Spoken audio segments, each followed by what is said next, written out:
৭১ সূরা নূহ। আশ্রয় চাহি আল্লাহর যেন শয়তান দূরে রয়। শুরু করিলাম আল্লাহর নামে, দয়ালু করুণাময়।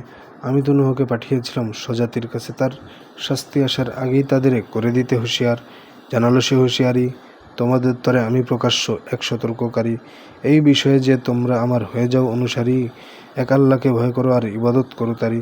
তিনি তোমাদের গুনাহসমূহ ক্ষমা করবেন আর একটি সুনির্দিষ্ট কালের জন্য দেবেন ছাড়। আল্লাহ সেই স্থিরকৃত কাল যখন এসেই যায়, হয় না তার দীর্ঘ তোমরা যদি তা জানতে হয়।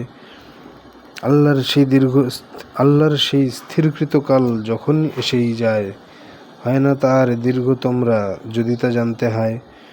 নূহ বলে, প্রভু স্বজাতিকে আমি ডাকিয়েছি দিবানিশি, পলায়ন প্রবণতাই তাকে ডাকে বেড়েছে তাদের বেশি।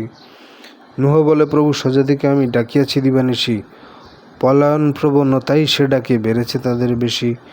যখনই তাদের ডাকিয়াছে যেন আপনার ক্ষমা পায়, দোকানে আঙুল গুজেছে তাহারা, চাদর টেনেছে গায়ে, জেদ দেখিয়েছে আর অহমিকা প্রকাশ করেছে হায়। অতঃপর আমি তাদের ডেকেছি প্রকাশ্য আহ্বানে, সজোরে ঘোষণা করেছি এবং বুঝিয়েছি কানে কানে। তাদের বলেছি, ক্ষমা চাও নিজ প্রতিপালকের কাছে, নিশ্চয়ই তিনি অতি ক্ষমাশীল, তারই কাছে ক্ষমা আছে। তিনি তোমাদের তরে আকাশ হইতে প্রচুর বৃষ্টি ঝরাবেন দয়া করে। তিনি তোমাদের বাড়িয়ে দেবেন সম্পদ সন্তান, নদীনালা প্রবাহিত করবেন, গড়িবেন উদ্যান।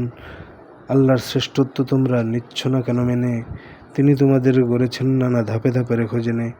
দেখনি আল্লাহ সপ্ত আকাশ গড়েছেন স্তরে স্তরে, তাতে রেখেছেন চন্দ্রকে আলো, সূর্যকে বাতি করে। তিনি তোমাদের জমিন হইতে করেছেন উদ্গত বৃক্ষলতার মতো, তিনি তোমাদের তাতেই ফেরত পাঠাবেন যেন হয়। সেদিন হতেই উত্থিত যেন করিবেন পুনরায়। জমিনকে বিস্তৃত করেছেন তিনি তোমাদের তরে, যেন চলাচল করো জমিনের প্রশস্ত পথ ধরে।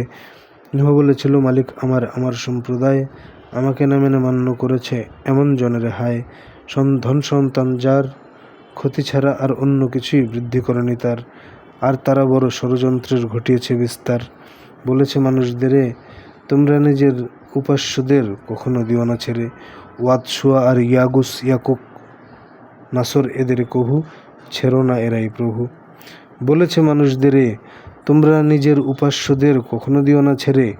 ওয়াদ, সুয়া আর ইয়াগুস, ইয়াগুক, নাসর এদের কভু ছেড়ো না এরাই প্রভু। এভাবেই প্রভু অনেকজনকে ভ্রান্ত করেছে তারা। তুমিও তাদের বাড়িও না কিছু, কেবল ভ্রান্তি ছাড়া। প্লাবনে তাদের ডুবানো হয়েছে তাদেরই পাপের ফলে, পরে তাহাদের প্রবেশ করানো হয়েছে নরকানলে। সেই সব পাপাচারী আল্লাহ ছাড়া পায়নি কোথাও কোনো সাহায্যকারী। নূহ বলেছিল ডাকি, হে রব জমিনে কাফিরগণের কাউকে রেখো না বাকি। ছেড়ে দিলে আজ তারা তোমার অনেক বান্দাদেরকে করে দেবে পথহারা। সন্তানাদিও জন্ম দেবে না পাপী ও কাফির ছাড়া। হে আমার রব, ক্ষমা করে দাও আমাকে ও বাবা মাকে, ইমানের সাথে আমার গৃহে যে প্রবেশ করেছে তাকে। সকল মুমিন নর নারীকেও ক্ষমা করে দাও, আর জালিমগণের ধ্বংস বাড়াও করে দাও মিসমার।